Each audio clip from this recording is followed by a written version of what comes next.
ഈ വർഷം മേവിനെ കണ്ണീരിലാഴ്ത്തിയ ഒരു സംഭവമായിരുന്നു വയനാട്ടിലെ ചൂരൽമലയിൽ നടന്നത്. അതിന്റെ ഓർമ്മപ്പെടുത്തലുമായി ഞാനിവിടെ കൊച്ചു കഥയാണ് പറയാൻ പോകുന്നത്. കഥയുടെ പേര് കൊച്ചുപുഴ.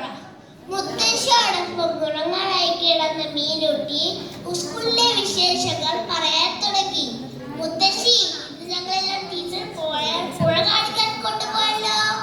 സ്കൂളിന്റെ തൊട്ടപ്പുറത്തുള്ള പുഴയില്ലേ, അവിടെ മീനുട്ടി ഒത്തിരി കുതിച്ചതാണ്. അപ്പോഴാ കാണാൻ നല്ല പടുക്ക് പോലത്തെ വെള്ളം. പാർക്കല്ല് തട്ടിയിട്ട് എന്തു രസാ. ആ വെള്ളത്തിൽ ആരൊക്കെ ജീവിക്കുന്നത് ടീച്ചർ കണ്ടുപിടിക്കാൻ പറഞ്ഞപ്പോൾ മീനിനെയും തവളനെയും എല്ലാരും കണ്ടുപിടിച്ചു. പാമ്പിനെ കണ്ടുപിടിച്ചത് ആരെ മുഷിക്ക് ആരാ പോളൂ ചോദിച്ചു. ഈ മീനുട്ടിയെ മുത്തശ്ശി. ഞാൻ നോക്കുമ്പോഴേ ചെറിയ പാമ്പിനെ കണ്ടുപിടിച്ച ടീച്ചർ പുറത്ത് തന്നെ മിടിക്കെന്ന് പറഞ്ഞു. അല്ലേലും എന്റെ മോള് മിടിക്കല്ലേ. മുത്തശ്ശി അവൾ കൊണ്ടുവന്ന് കൊടുത്തു.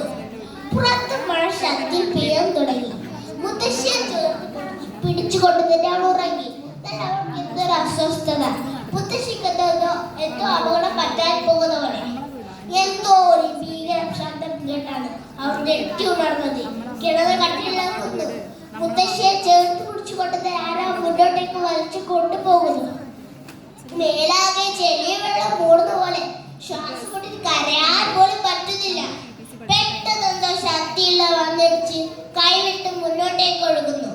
നിമിഷങ്ങൾ കൊണ്ട് കഴുത്തിന്റെ കൈ വീണ്ടും മുറുകെ പിടിക്കുന്നു. അവർ ചെടിയിലൂടെ ഇഴഞ്ഞിഴഞ്ഞ് അല്പം ഗുണമുള്ള സ്ഥലത്തെത്തിയിരിക്കുന്നു. തന്നെ ഇത്രയും നേരം മുറുകെ പിടിച്ചത് മുത്തശ്ശിയാണെന്ന് പറഞ്ഞപ്പോൾ അവർക്ക് ആശ്വാസമായി. മുത്തശ്ശിയുടെ വിറച്ചു വെച്ചുള്ള ശബ്ദം തങ്ങൾ എന്തോ പോലെ അബദ്ധപ്പെട്ടിരിക്കുന്നു അവർക്ക് മനസ്സിലായി. അവർ ഉയരമുള്ള സ്ഥലത്തേക്ക് വലിഞ്ഞു കയറുകയാണ്. മേലാകെ വേദനിക്കുന്നു, തണുത്ത് വിറയ്ക്കുന്നു. അവർ കഷ്ടപ്പെട്ട് കുന്നിന് പുറത്തെ മരങ്ങൾക്കിടയിൽ എത്തിച്ചെന്നു. അല്പം ദൂരെ ഒരു കെട്ടിടത്തിൽ നിന്നുള്ള മങ്ങിയ പ്രകാശത്തിൽ അവരാ കാഴ്ച കണ്ടു. അല്പം മകളെ ഒരു കാട്ടുകൊമ്പൻ മുത്തശ്ശി കുഞ്ഞുമകളെ ചേർത്ത് പിടിച്ചു. കറന്നു വീണു. രാവിലെ ബോധം വന്നപ്പോൾ ആനമേലെ തിരിഞ്ഞു നടക്കുന്നതാണ് കണ്ടത്. ആ ആനയുടെ കണ്ണിൽ നിന്ന് കണ്ണീർ ഒലിച്ചു വരുന്നത് പോലെ. ആ പിണ്ടാപ്രാണിയാണ് തങ്ങൾക്ക് ഇത്രയും നേരം കാവലായി നിന്ന് നടന്നപ്പോൾ മുത്തശ്ശിക്ക് ആശ്വാസമായി. പിന്നീട് ആരൊക്കെ ക്യാമ്പിലെത്തിച്ചു. ക്യാമ്പിലെ ആളുകൾ ഉറ്റവരെ തിരയുന്നവർ, തലേ ദിവസത്തെ സംഭവങ്ങൾ പുഴയിലൂടെ വിളിക്കുന്നവർ. ഇന്നലെ ശാന്താമ ഒഴുകുന്ന പുഴയാണ്. അടുത്ത രാത്രി ഭീകര രൂപയെ തങ്ങൾ എടുത്തെന്ന് മീനുട്ടിക്ക് മനസ്സിലായി. മുത്തശ്ശി, എന്റെ കൂടെ ഒരിക്കലും ചെയ്യില്ല.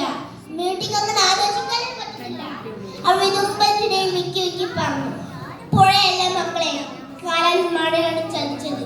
ജീവിത സൗകര്യങ്ങൾ വർദ്ധിപ്പിക്കൊണ്ട് തന്നെ നിരന്തരം നശിപ്പിക്കുന്ന മനുഷ്യർക്ക് പ്രകൃതി നൽകുന്ന താക്കീതാണിത്. ഇത് കണ്ടെങ്കിലും തങ്ങൾക്ക് വിശേഷ ബുദ്ധി ആഗ്രഹിക്കുന്നവർ ഒരു പാഠം പഠിക്കട്ടെ.